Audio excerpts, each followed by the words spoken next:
आप सबको मैं धन्यवाद देना चाहूँगा, आप लोगों के आभार व्यक्त करूँगा कि मुझे नवंबर 2019 में महाराष्ट्र प्रदेश के मंत्रिमंडल में शामिल किया गया। पहले 6 मंत्रियों में मैं भी एक था। तत्पश्चात जनवरी 2020 में मुझे ऊर्जा विभाग का काम मेरे तरफ सौंपा गया और उसी के कुछ दिन बाद मेरे हृदय का ऑपरेशन भी हुआ, जिसमें 6 स्टेंट्स मुझे लगे और वहाँ से लौटता नहीं तो कोरोना की महामारी शुरू हो चुकी थी। माननीय प्रधानमंत्री महोदय जी ने लॉकडाउन घोषित कर दिया था और बिजली एक एसेंशियल कमोडिटीज़ होने के नाते 24/7 बिजली लोगों को मुहैया कराना, क्योंकि आप लोग सब वर्क फ्रॉम होम काम कर रहे थे और उसके बाद दूसरी कोरोना की लहर, तीसरी कोरोना की लहर, अभी चौथी चल रही है। और ये लहरों में पहले 2 साल कैसे चले गए हम आपस में भी मिला नहीं करते थे, रूबरू नहीं हुआ करते थे। जो भी बातचीत होती थी वो मोबाइल पे या फ़ोन पर हो जाती थी। कई दिनों तक के तो बात भी नहीं हो सकी, लेकिन उसके बावजूद आप लोगों ने उस कोरोना के संकट में नागपुर ज़िले को बचाने के लिए as a media, as a press जिस प्रकार का सहयोग मुझे प्रदान किया, उसके लिए सबसे पहले तो मैं सहृदय आप सब लोगों का अत्यंत ऋणी हूँ। अगर आप लोग नहीं होते तो मैं अपनी आवाज़ को लोगों तक नहीं पहुंचा सकता था। जो काम जनता के करने थे, जो सूचनाएं उनको समय समय पर देनी पड़ती थी, वो नहीं कर सकता था। और ये सब होने के बावजूद भी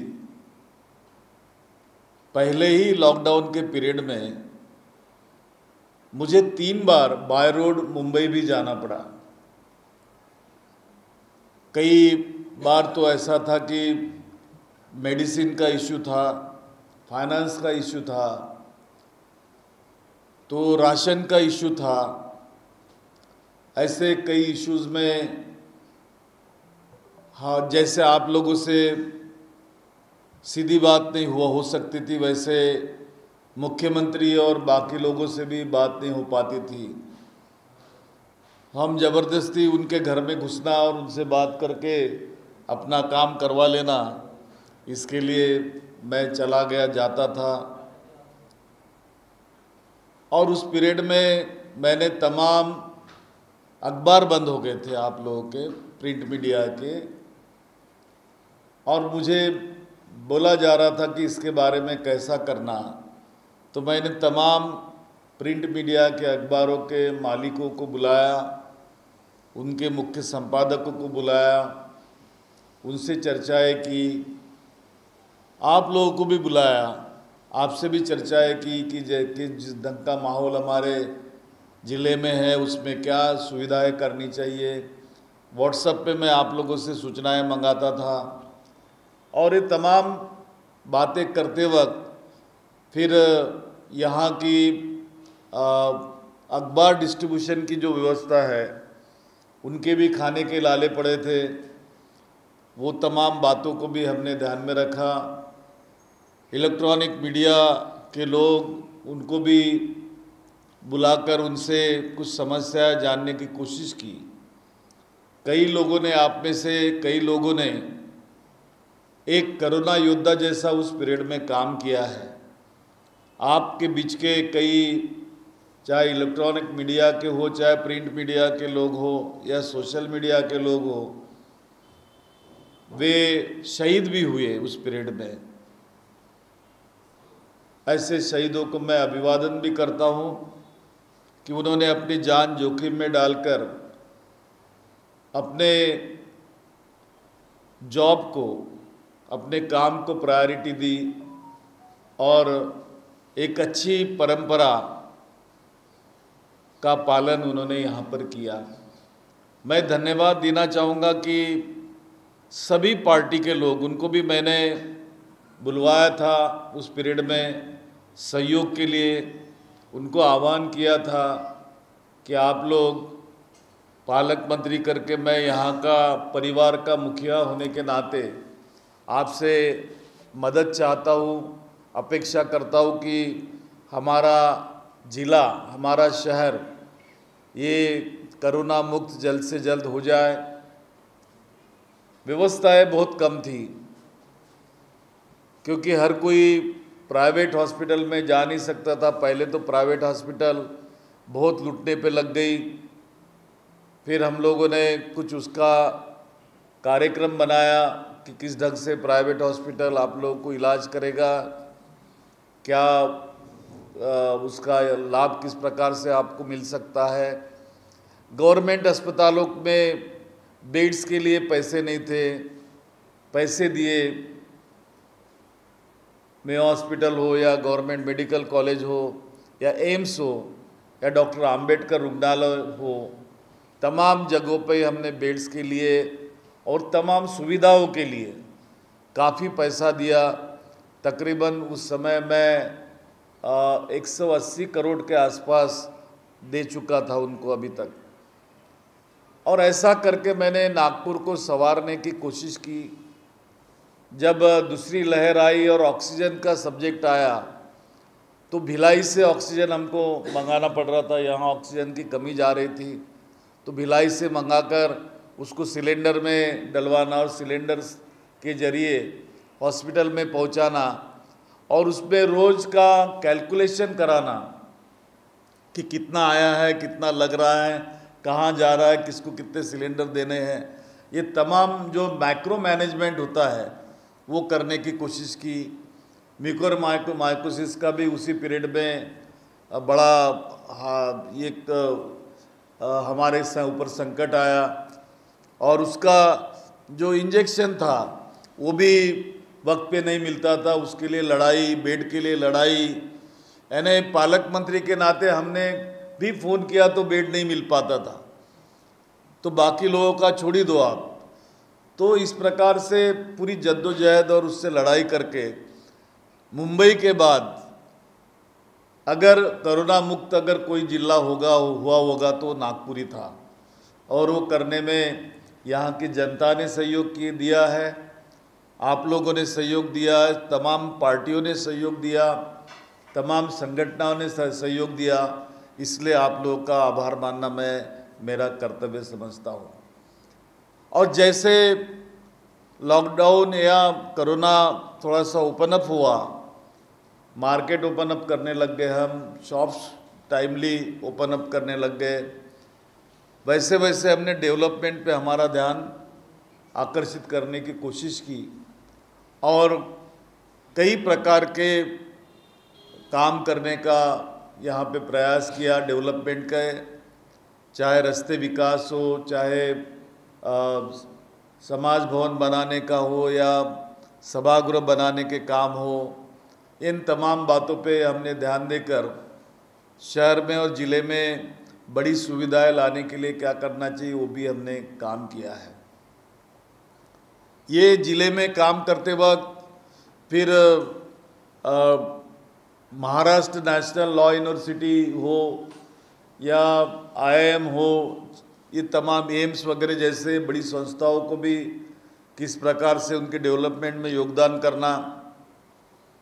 मिहान में डसॉल्ट और बाकी कंपनियां जो आई है उनके लिए किस प्रकार से मदद करना, उनका जो काम रुका था उसको किस प्रकार से आगे ले जाना, इन तमाम बातों पे ध्यान देते वक्त शहर की झुग्गी झोपड़पट्टियों को भी पट्टे वाटप का कार्यक्रम हमने बड़े पैमाने पर उस वक्त हाथ में लिया।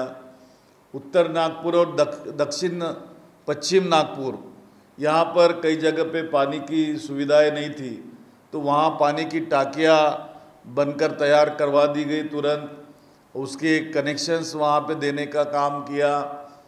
ये सब करते वक्त नागपुर शहर की गंदगी भी जो रहती थी उस पर भी हमने गौर करने की कोशिश की, क्योंकि चूँकि एजेंसियों का भी इशू वहाँ खड़ा था। हमने मनपा आयुक्तों को काम पे लगाया और उनके थ्रू उसको भी ठीक ठाक करने की कोशिश की। हमने नागपुर सुधार प्रन्यास फिर से पुनर्जीवित किया और पुनर्जीवित करके उसके माध्यम से विकास के कई कामों को चालना देने की हमने कोशिश की और वे भी काम बड़े पैमाने पे शुरू हुए।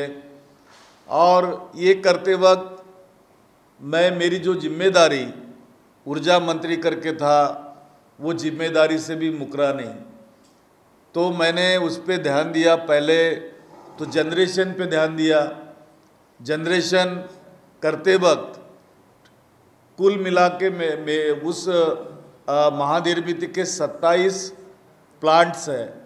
वो 27 प्लांट्स में से कुछ प्लांट्स शुरू थे और बाकी सारे एमओडी में चले गए थे, तो उस वक्त हमने 27 के 27 प्लांट एमओडी में वापस लाए और मेरिट ऑर्डर डिस्पैच के जरिए वापस लाकर वहाँ का जो खर्चा है उसको नियंत्रित किया। वहाँ का उत्पादन जो है कैसे बढ़ सकेगा, उसका जीसीवी कैसे बढ़ेगा और उसका हीट रेट कैसे बढ़ेगा और ज़्यादा से ज़्यादा बिजली कैसे बनेगी उसकी भी कोशिश की। तो पहला कोयले का संकट आया, वह जागतिक संकट था और जागतिक संकट में कई देशों में कोयले की शॉर्टेज होने के वजह से बिजली मिलना बंद हो गई थी। कई चीन जैसे देशों के अंदर तो अंधेरा ही छा गया था, लेकिन महाराष्ट्र में हमने लोड शेडिंग लाया नहीं और 24/7 बिजली उस समय भी देने की कोशिश की। उसके लिए बाहर से बिजली खरीदनी पड़ी, वो भी खरीदी। फिर दूसरा संकट आया, कोयले का ही आया, बिजली का भी आया साथ में, तो हमने उसका भी माइक्रो प्लानिंग करके हमारे सारे 27 के 27 प्लांट शुरू रखे और हाईएस्ट प्रोडक्शन में 8000 मेगावाट तक के हमने प्लांट्स ले जाने की कोशिश की और उसमें हमने सफलता प्राप्त की। और ये करते वक्त हमारा डिस्ट्रीब्यूशन भी बरोबर रहे, लोड शेडिंग ना हो, ट्रांसफार्मर ना फेल हो। अब इमरजेंसी अगर आती है, जिसको हम कहते हैं कि नेचुरल कैलामिटीज़, उसमें तो आप कुछ कर नहीं सकते, तो उसमें जो होता था वही हुआ है, लेकिन मैनुअल इसमें कुछ भी कोशिश इस प्रकार से नहीं हुई। और जबकि बाकी प्रदेशों में लोड शेडिंग लागू हो गया था, केवल महाराष्ट्र में लोड शेडिंग लागू नहीं हुआ। और उसके लिए राज्य सरकार ने हमको पैसे भी नहीं दिए, तब भी हमने फाइनेंशियल मैनेजमेंट उसका किया, बैंकों से कर्जा लेकर उस कर्जे के जरिए हमने अपने सारे अकाउंट्स को ठीक ठाक किया। गवर्नमेंट ऑफ इंडिया के जो आरईसी थी, पीएफसी थी, उनका जो हमको फंडिंग होता था वो 10.8% के रेट से होता था। बैंकों का रेट ये 6% से 7% होता था, तो उसको भी हमने कम करने की कोशिश की और उसको ये करके करीबन 3500 करोड़ की सेविंग महानिर्मित और महावितरण में हमने किया है। जब मैंने चार्ज लिया उस समय तीनों कंपनियां प्रॉफिट में नहीं थी।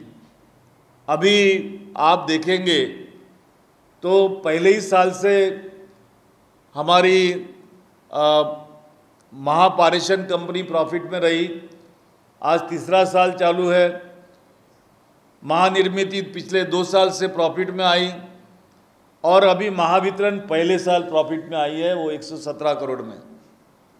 तो वो प्रॉफिट भी मिले कंपनियों को। साथ में कई पुरस्कार हमारे कंपनियों को प्राप्त हुए अलग अलग ढंग से। महानिर्मिती को महानिर्मिती के पुरस्कार, महापारेषण को महापारेषण के पुरस्कार, हमारे महावितरण को महावितरण के पुरस्कार, उससे उनको पुरस्कृत किया गया। और सबसे अच्छी बात अभी कुछ दिन पहले हुई, जब मैं पदमुक्त हुआ इस विभाग से, उसके 4-5 दिन पहले अच्छा गवर्नेंस करके, गुड गवर्नेंस करके एनर्जी डिपार्टमेंट को, ऊर्जा विभाग को देश में प्रथम स्थान प्राप्त हुआ, अव्वल स्थान प्राप्त हुआ और उसको भी पुरस्कृत किया गया है। तो इस प्रकार से मैंने विभाग में भी अच्छा काम करने की कोशिश करके उसको मेरिट में लाने की कोशिश की, क्योंकि मेरे सामने एक लक्ष्य था कि देश के पहले ऊर्जा मंत्री बने थे परम पूज्य डॉक्टर बाबा साहब आम्बेडकर, जो हमारे भारतीय राज्य घटना के निर्माता है, और उन्होंने ऊर्जा विभाग में काम करके जो काम अपने मेरिट पर किया था, तो मुझे लगा कि उनके बाद मैं बना हूँ यहाँ पर प्रदेश में ऊर्जा विभाग का मंत्री, तो मैंने भी अपनी मेरिट दिखानी चाहिए। तो मैंने उस पर पूरी कोशिश की और बिजली के दरों को भी नियंत्रित करने के लिए मैंने उस समय पहल की, जब तक कि मैं रहा। चाहे फिर विदर्भ मराठवाड़ा की सब्सिडी देने का विषय हो, उसके लिए भी लड़ता रहा लगातार, उसके लिए भी काम किया। विदर्भ वैधानिक मंडल के लिए भी लड़ाई लड़ी, आखिरी में उसमें भी सफलता प्राप्त हुई है। और ऐसी कई प्रकार की लड़ाइयाँ विदर्भ के डेवलपमेंट को लड़ने का काम हमने किया है। यहाँ पर फॉरेस्ट डिपार्टमेंट का गोरेवाड़ा प्राणी संग्रहालय था, उसका उद्घाटन इंटरनेशनल कन्वेंशन सेंटर रेडी है, उद्घाटन हो नहीं सका क्योंकि बाबा साहब की मूर्ति आने में थोड़ी सी देरी है। तो मंत्री महोदय चाहते थे कि उसको रोककर हम अक्टूबर महीने में करेंगे, लेकिन अक्टूबर हमारे लिए मिला नहीं है, लेकिन हो जाएगा। वो कौन उसका उद्घाटन करेगा वो तो सामने दिखता ही हमको, लेकिन एक अच्छा काम वहाँ पे हुआ। डॉक्टर बाबा साहब आम्बेडकर रुग्णालय जो है उसका श्रेणीवर्धन किया गया, अपग्रेडेशन हुआ, वो post graduate institute of medical sciences में कन्वर्ट हुआ और 1163 करोड़ का बजट उसको मंजूर हुआ और उसके लिए भी एजेंसियां आ चुकी है, उसका भी भूमि पूजन जल्दी होने वाला है। तो ये तमाम डेवलपमेंट के काम करते वक्त नागपुर का जिलाधिकारी कार्यालय हो, उसके लिए भी पैसे सैंक्शन कराए। नागपुर के वीवीआईपी गेस्ट हाउस का भी काम जो था उसके लिए भी प्रस्ताव चला गया।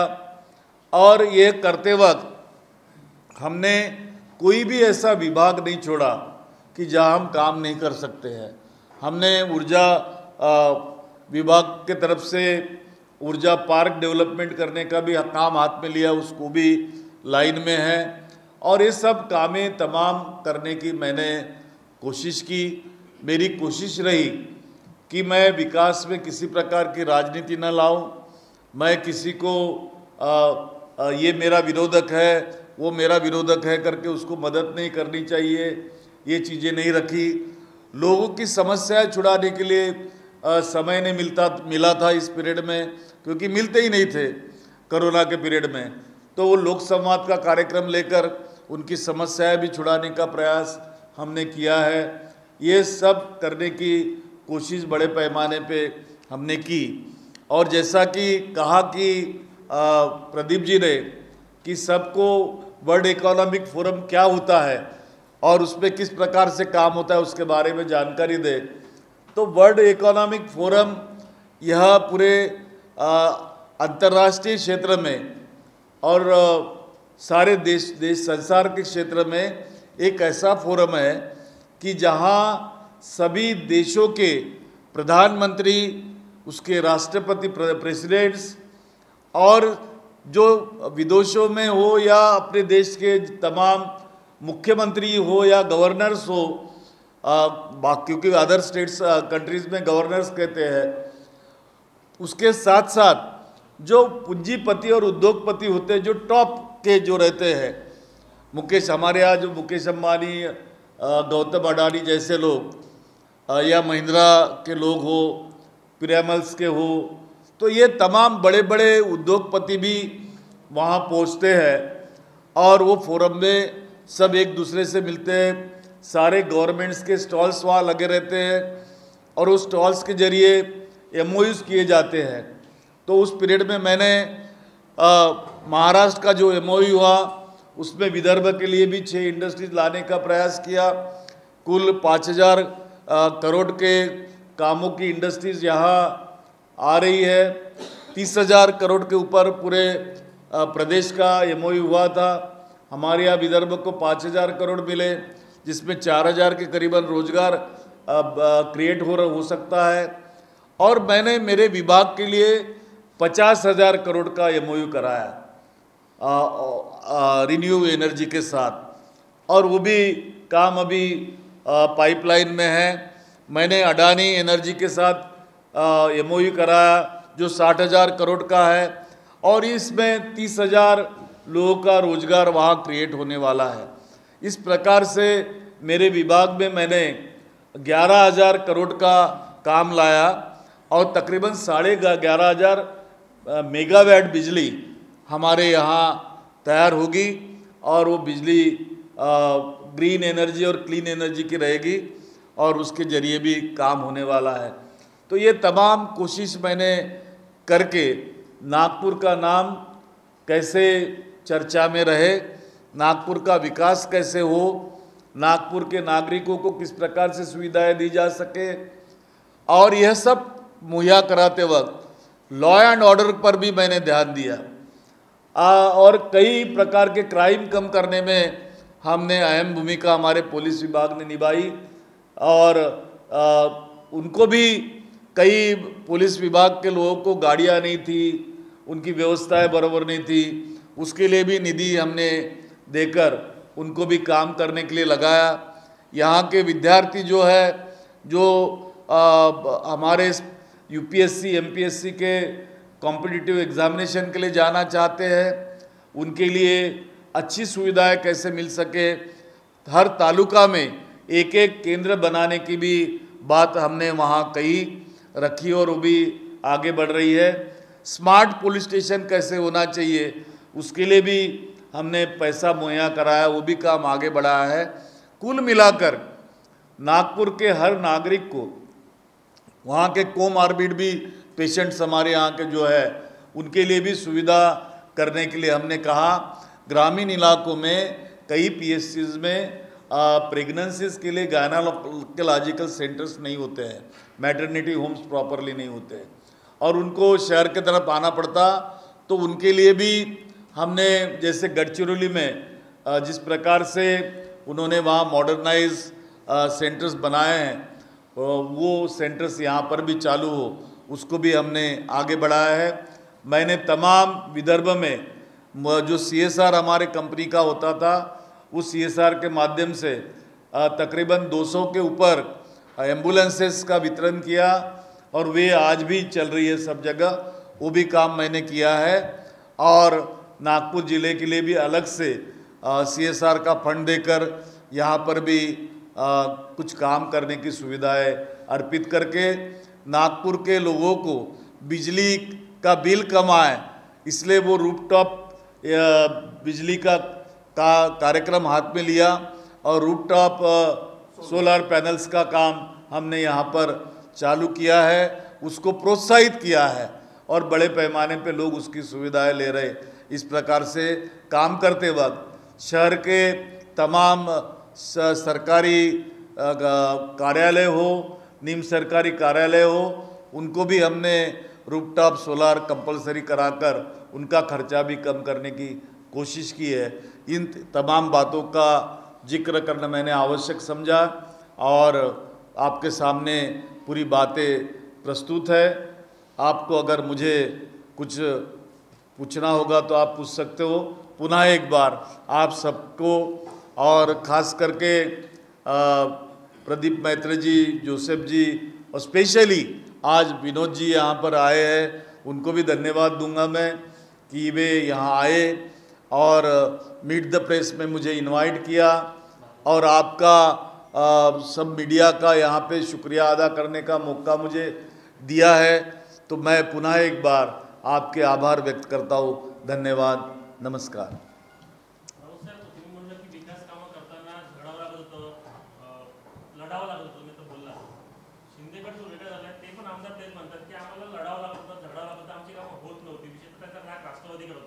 तुमचा पण रोग तिकडे दिसतोय. नाही नाही, विषय असा आहे की तो पिरियड जो करोनाचा लॉकडाऊनचा पिरियड होता त्या पिरियडमध्ये कोणी कुणाला भेटत नव्हतं. आणि तुम्हाला कल्पना आहे की या ठिकाणी जेव्हा मांडत असताना मी बोललेलो आहे, मला वाटतं की आज तुम्ही महाराष्ट्र राष्ट्रीय लॉ युनिव्हर्सिटीमध्ये जर असाल तर गवई साहेबांनी फार सुंदर शब्दात त्या ठिकाणी सांगितलं की मी जरी राजकारणाचा व्यक्ती नसेल परंतु विद्यार्थी आहे आणि माझा राजकीय परिवारांशी संबंध आहे. आपले मुख्यमंत्री त्या ठिकाणी बोललेत की अलीकडे कागद जो आहे त्या कागदावर म्हणजे जास्त वेळ जातो आणि कामं होत नाही. आणि आजही ते पंढरपूरला भाषण करत असताना म्हणाले की आम्ही आता ती कामं तशा प्रकारे न करता दूरध्वनीवरून किंवा मोबाईलवरून तात्काळ आदेश देतो. परंतु नितीन राऊत पालकमंत्री असताना त्यांनी त्यावेळेला जी कामं सांगितली ती कामं आम्ही त्यांना सांगितली आणि त्यांनी मोबाईलवरून ऑर्डर करून ती कामं पूर्ण केलीत. याचा अर्थ असा होता की आणि त्याला उपमुख्यमंत्री देवेंद्र फडणवीस यांनी दुजोरा दिला की त्यांनी त्यांच्या पालकमंत्री म्हणून त्यांच्या कार्यकाळात आमचा गाडा पुढे नेला. त्याबद्दल त्यांनीसुद्धा माझे आभार व्यक्त केले. आणि नितीनजी म्हणाले की नागपूर आमचं असं आहे की या ठिकाणी आम्ही विकासात राजकारण आणत नाही आणि आम्ही कामं करतो. याचाच अर्थ असा आहे की आपण कामं करायला निघालोत, कामं करतो आहोत. लढाई ही अनेक विषयांवर करावं लागते आणि होत असते. तो त्याच्यातला भाग असतो की कोणी आपला विषय कशा पद्धतीने मांडत असतो आणि तो मांडण्याचा मी त्या ठिकाणी प्रयत्न केला आहे. तुम्ही बोललात की वीज क्षेत्रामध्ये तुम्ही काम केलेलं आहे. कोरोना काळामध्ये ज्या ठिकाणी वीज बिल भरलेलं आहे त्यांचे वीज बिल वाढलं, अपेक्षा होती ग्राहकांची कमी व्हावं, तो ग्राहकांना त्याचा फायदा मिळाला नाही. एक लक्षात घ्या की विजेचा दर ठरवणं हे ऊर्जा खात्याचं काम नाही आहे. विजेचं बिल वसूल करणं, कारण त्याला वीज निर्माण करायला कोळसा लागतो, पाणी लागतं, पैसा लागतो आणि पैसा हा बँकांकडनं कर्ज घेऊन घ्यावा लागतो, त्याला इंटरेस्टही द्यावा लागतो. तर त्यामुळं तुम्ही जेव्हा वीज वापरता, मोबाईल वापरता तर मोबाईलचे पैसे तर देता ना, बिल भरताच ना तुम्ही. तर वीज वापरली त्याचे पैसे द्यायला पाहिजेत. मी केंद्र सरकारला विनंती केली होती की मला आपण बिनव्याजी 10,000 कोटी द्या आणि ते 10,000 कोटी दिल्यानंतर आम्ही या ठिकाणी लोकांना माफी करू. परंतु केंद्र सरकारने त्यावेळेला माझं ऐकलं नाही, दिलं नाही. त्यांनी त्यावर 10.8% व्याज आकारलं. त्यामुळं त्या व्याजाने आम्ही घेऊ शकत नव्हतो कारण आमची क्षमता नव्हती. तर त्यामुळं जे वीज दर त्या वेळेला आलेत तर ते वीज बिलं जी आली ती मागच्या वर्षीचे जे 3 महिन्याची बिलं होती त्याचं ॲव्हरेज बिल होतं. कारण मीटर रिडिंग करायला कोणी जातच नव्हतं आणि तो विषय त्यावेळेला मांडला गेला. त्यामुळं नव्याने मांडण्याचा तो विषय नाही आहे. साहेब, आपण म्हणाले की सगळ्या कंपन्या आता आजच्या पोझिशनमध्ये प्रॉफिटमध्ये आहेत. प्रॉफिटमध्ये असताना पण आता युनिटचे रेट वाढलेले आहेत 60 पैशांनी. काय म्हणतो? आता खरं ऐकायची मनस्थिती असेल तर सांगतो त्या ठिकाणी. कारण खरं जे आहे त्यामध्ये ते असं आहे की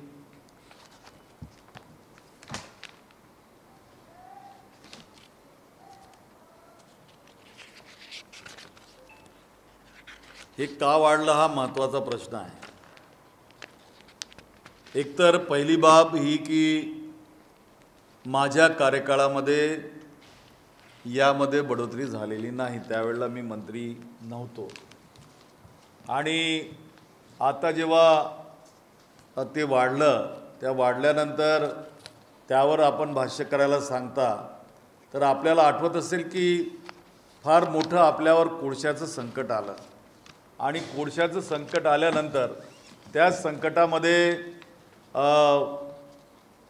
अनेक गोष्टी घडल्यात आणि गोष्टी घडत असताना त्या ठिकाणी सांगण्यात आलं की हा पैसा आता कुठून येणार. आम्ही अनेकदा केंद्रीय ऊर्जा मंत्र्यांना विचारलं आणि केंद्रीय ऊर्जा मंत्र्यांनी सांगितलं त्या ठिकाणी आम्हाला की पहिल्यांदा तुम्ही इम्पोर्टेड कोल घ्या, या ठिकाणी इम्पोर्टेड कोलचा वापर करा. इम्पोर्टेड कोलचा वापर केल्यानंतर तुम्ही या ठिकाणी त्याचं काय करायचं आपण विचार करू आणि विचार करून त्याच्यावरती भाष्य आपल्याला करता येईल. परंतु ते करत असताना त्यांनी ते सरळ MERCकडे पाठवलं आणि MERCकडे पाठवल्यामुळं MERCने ते FAC म्हणतो आपण, फ्युअल ॲडजस्टमेंट, त्याचं ते केलं आणि FACमध्ये ते दर त्या ठिकाणी निश्चित झाले आणि त्यांनी ते वाढवलेले आहेत. MERC ही काही ऊर्जा खात्याची हे नाही आहे, बांधिलकी नाही, ती इंडिपेंडेंट बॉडी आहे आणि ती दर ठरवत असते. तर केंद्रीय मंत्रालयाने जो कोळसा विदेशातून आला, ज्या रेटमध्ये आला, दरामध्ये, त्याचे दर त्यात समाविष्ट करून ऊर्जा खात्याचे फायनान्शियल जे काही असतात चाचणी केली आणि त्याच्यातनं ते निर्माण झालेलं आहे आणि ते मी पदमुक्त झाल्यानंतर झालेलं आहे. मी जर असतो, मी भांडत त्यांच्याशी होतो, MERCशी. मी अपीलमध्ये जायचो आणि अपीलमध्ये जाऊन त्यांना भांडायला लावत असो. आता नवीन सरकार आली, तो निर्णय करेल त्याच्यात. महाविकास सरकार आघाडी असताना सुद्धा विदर्भाचं डेव्हलपमेंट जे आहे ते अगदी रखडलं गेलं आणि मुख्यमंत्र्यांनी सुद्धा विदर्भाच्या डेव्हलपमेंटवरती जास्त प्रमाणात लक्ष देणं. आपल्याला काय वाटतं? पहिली बाब तर ही की आपण विचार करा, 2 वर्ष तर कामच करायला मिळाले नाहीत आणि 6 महिने झाले फक्त काम करायला मिळालेत आणि 6 महिन्यात काम सुरू झालं असताना केंद्र सरकारने जो पैसा त्यांच्याकडे GSTच्या माध्यमातून शिल्लक होता तो सुद्धा दिला नाही आणि दिला नसताना आता कुठं डेव्हलपमेंटची कामं आम्ही सुरू करायला निघालेलो होतो. तर अशामध्ये सरकार आमची गडगडली. त्यामुळं आता विकासाची कामं झाली नाहीत असं म्हणणं योग्य ठरणार नाही या ठिकाणी. परंतु विदर्भाचा विकास व्हावा, विदर्भ, मराठवाडा आणि उर्वरित महाराष्ट्राचा, म्हणून आम्ही प्रस्ताव शेवटच्या कॅबिनेटमध्ये आणला होता. आता जो बॉल आहे त्याचा तो सध्याच्या सरकारच्या कोर्टामध्ये आहे. की ज्याप्रमाणे मिहान इंडस्ट्रीजमध्ये काही इंडस्ट्रीज आल्या होत्या आणि त्या परस्पर परतही गेल्या, पण पुन्हा मिहानमध्ये इंडस्ट्रीज येण्यामध्ये त्यांचा जास्त इकडे कल दिसलेला नाही. याच्या मागचं काय कारण? नाही, मिहान इंडस्ट्रीजमध्ये ज्या इंडस्ट्रीज आल्या त्या परत गेलेल्या नाही, ही चुकीची माहिती आहे. त्या इंडस्ट्रीज तिथंच होत्या, परंतु मोठ्या प्रमाणामध्ये वर्क फ्रॉम होम अजूनही सुरू आहे बरं का. चाललेलं असल्याकारणानं तुम्हाला त्या ठिकाणी गर्दी दिसत नाही. नवीन इंडस्ट्रीज नाही आल्यात तर मी त्याचं उत्तर दिलं आहे की इंडस्ट्रीज का आल्या नाहीत, कारण आता आम्ही जस्ट सुरुवात केली होती. मी सांगितलं की दावोसला जाऊन त्या ठिकाणून आम्ही 30,000 कोटीचा जो त्या ठिकाणी MOU केला, त्याच्यातले 5,000 कोटीच्या इंडस्ट्रीज विदर्भात आणलेल्या आहेत. कुठं कुठं आणलेल्या आहेत त्याची आकडेवारी आणि त्याची माहितीसुद्धा तुम्ही लोकांनी छापली आणि तुमच्या वाहिनीवर सुद्धा त्या आलेल्या आहेत.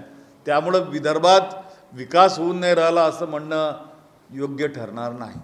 सर, तुम्ही जिल्ह्याचे पालकमंत्री असताना अंबाझरीचं स्मारक जे आहे, डॉक्टर आंबेडकर स्मारक, ते पाडण्यात आलं. ही कारवाई पूर्णतः इलिगल होती असं तुमच्याच पक्षाचे जे नेते आहेत किशोर गजमी त्यांचं म्हणणं आहे.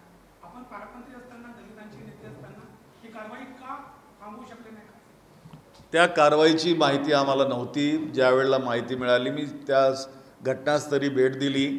भेट दिल्यानंतर त्याची चौकशी केली आणि नव्याने ते उभारण्याचे आदेश दिलेले आहेत.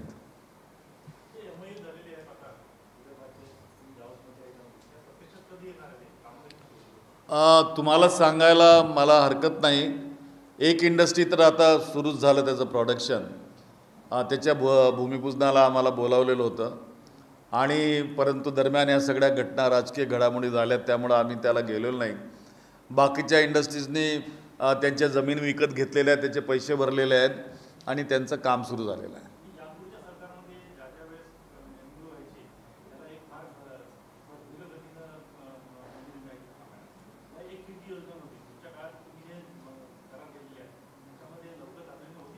आम्ही करार करत असताना त्या लोकांच्या जमिनीचे सुद्धा करार त्याच वेळेला केले, पैसे भरून घेतले जमिनीचे आणि नंतर करार केले, त्यामुळे ज्यांनी पैसे भरलेले आहेत ते परत जाण्याचा विषयच येत नाही आणि पैशासोबत त्यांना इलेक्ट्रिक कनेक्शनही दिले, पॉवरचे कनेक्शन्स आम्ही त्याच वेळेला, तर त्यामुळं त्या सर्व इंडस्ट्रीज या ठिकाणी राहणार आहेत. आपल्याला कमी वेळ मिळाला तरी असं कोणतं काम सांगता येईल की तुमच्या कार्यकाळात तुम्ही केल्यामुळे तुम्ही समाधानी आहात? मी समाधानी एका बाबतीमध्ये आहे की मी नागपूर जिल्हा मुंबईच्या पाठोपाठ करोनामुक्त करू शकलो.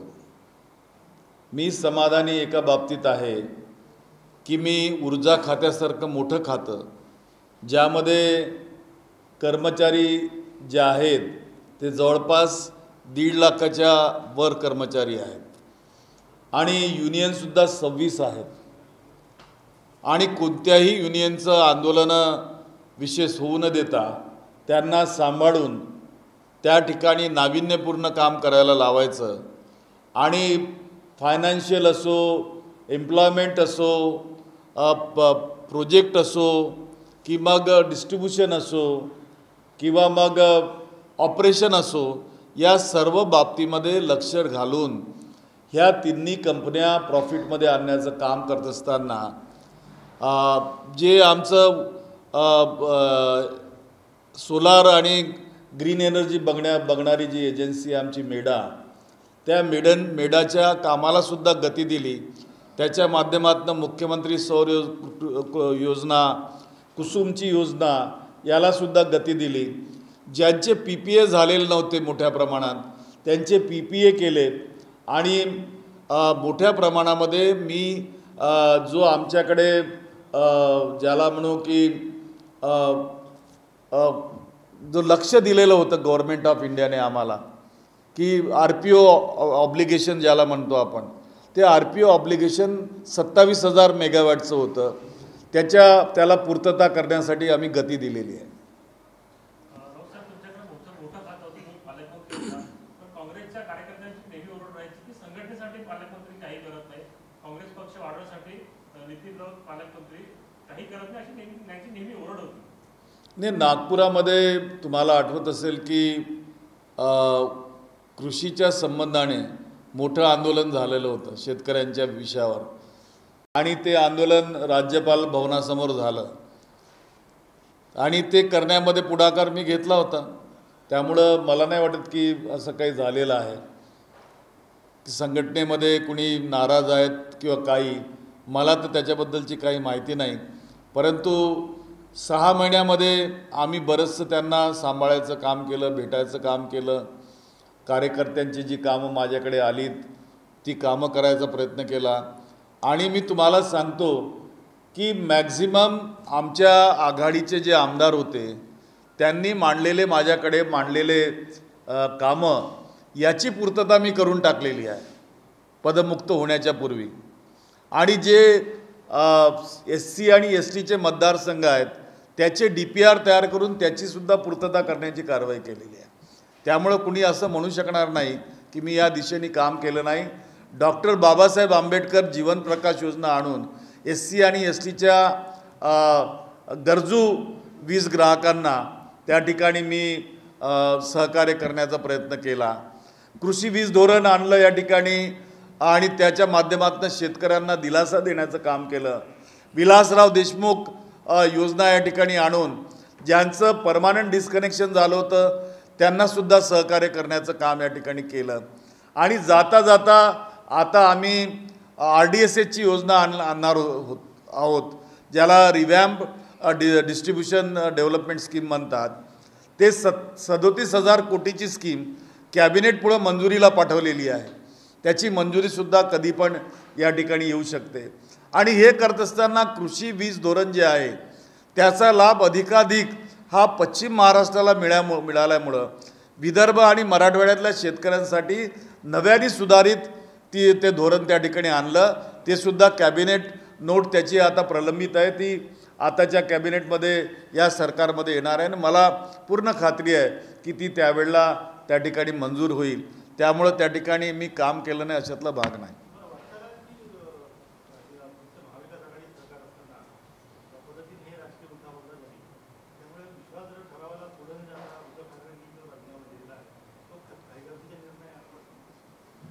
असं आहे की हा त्यांचा अंतर्गत प्रश्न आहे उद्धवजींचा. आम्ही घटक पक्ष होतो, परंतु जी काही घडलं दुर्दैवानं ते शिवसेनेत घडलं आहे आणि त्याच्याबद्दलची उत्तरं त्यांनी वेळोवेळी दिलेली आहेत आणि दररोज ते देत आहेत.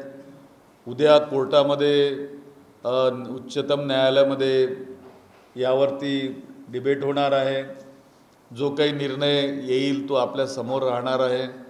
त्यामुळं जे घडलं ते दुर्दैवी निश्चितच होतं, परंतु आपण कोणताही पक्ष असो त्याला या बाबींना सामोरं जावं लागतं आणि आम्ही सामोरं जात आहोत. शिंदेगड जो बाहेर पडला शैलीबद्दल, त्या आमदारांचं एक आरोप अनेकांचा होता की काँग्रेस आणि राष्ट्रवादी काँग्रेस हा शिवसेनेला संपायला चालला होता म्हणून आम्ही बाहेर पडलो. त्याबद्दल तुमचं काय मत आहे? एक लक्षात घ्या की काँग्रेस आणि राष्ट्रवादी त्यांना संपवायला चाललं होतं. हा जर आरोप त्यांचा होता, मग ते 2.5 वर्ष सरकारमध्ये राहिले कसे?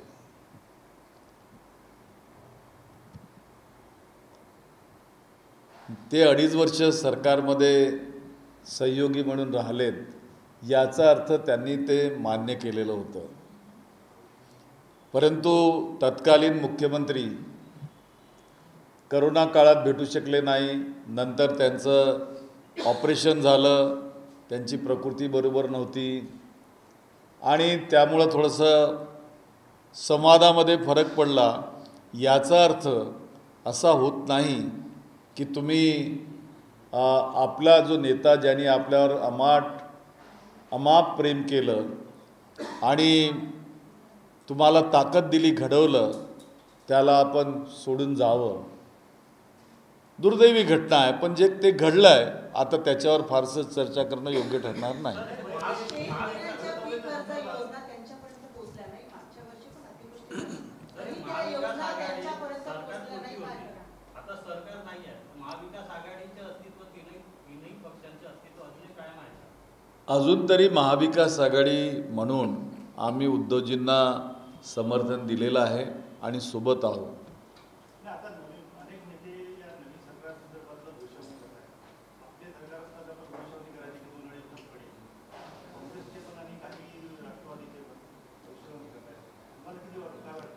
नाही, आपण बघूया ना, जे आपल्या बापाला म्हणा किंवा घडवणाऱ्याला, ज्यांनी घडवलं राजकारणामध्ये, ज्यांनी संधी दिली आणि संधी देऊन घडवलेलं आहे, त्यांचे इमान राखू शकले नाहीत, अशांच्याबद्दल आपण चर्चा करण्याचं काही कारण नाही. कारण आमच्या पक्षामध्ये तर आमचा पक्ष इंटॅक्ट आहे, आम्हाला त्याच्याबद्दल काही काळजी नाही. शिवसेनेमध्ये ते घडलं आहे आणि शिवसेनेचे लोक त्याबद्दल बोलतील. मला भाष्य करणे योग्य ठरणार नाही. भविष्यवाणी मी काही ज्योतिष तर नाही आहे आणि मी ज्योतिष काही मानत नाही. सर, शेतकऱ्यांच्या पीक कर्ज योजना मागच्या वर्षी पोहोचल्या नाही आणि अतिवृष्टी झाली होती. त्या अतिवृष्टीचे त्यांना काहीच मिळाले नाही, असं की म्हणजे आहे. तुमचं काय? मी आधी बोललेलं आहे की करोनाच्या काळामध्ये मॅक्झिमम बजेट हा करोनासाठी वळता करण्यात आलेला होता. त्यामुळं अनेक बाबींकडे निधी पुरवला गेला नव्हता. त्याच्यातलीच ही एक बाब आहे. नंतर ते हळूहळू देणं सुरू झालेलं होतं. Thank you very much. सर, माझा एक प्रश्न आहे की तुमच्या कार्यकाळात, तुमच्या प्रयत्नाने नागपुरात किंवा विदर्भात किती कंपन्या आल्या? मी सांगितलं ना, 6 कंपन्या या ठिकाणी आलेल्या. मी बोललेलं आहे. 6 कंपनी आणि 5,000 कोटीची इन्व्हेस्टमेंट, 5,000 करोड. इट्स म्हणजे मी अबाउट म्हणजे त्याला का अंदाज सांगतोय, म्हणजे एक्झॅक्ट आकडा नाही सांगतो. लोकांना रोजगार मिळणार.